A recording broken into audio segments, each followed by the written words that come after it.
Митко, отваряй, Митко! Бегай, бе! Аре, отваряй, избразна ми мадото.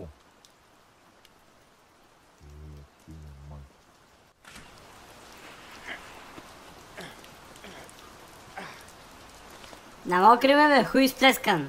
Чакай, имам да ти кажем нещо, но просто ме изслушай.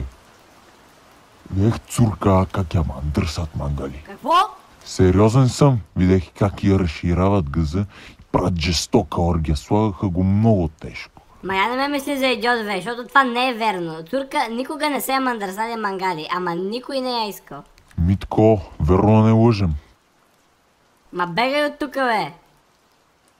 Държиш се като педал, знаеш ли го това? Не, ти си педал. Ма я мъкни да ме мандрисам и аз цурка.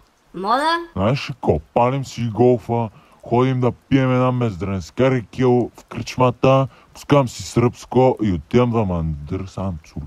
Дали ще можеш, бе? Да, аз мога, аз съм Цецо.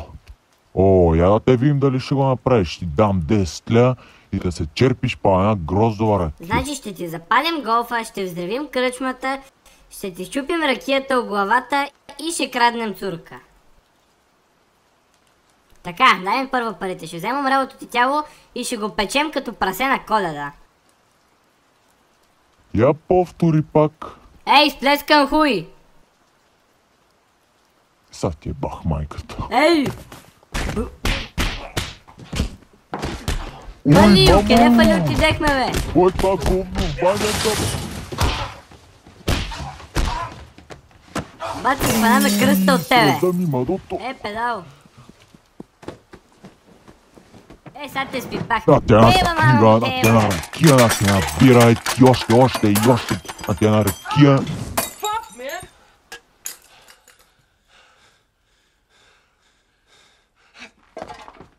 Ева, мамо. Педал! Бани! Малио, обърна ми тъшет.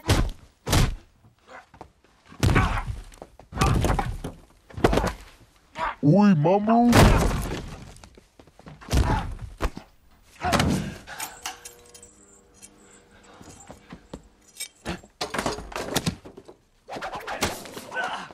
Ева, мамо.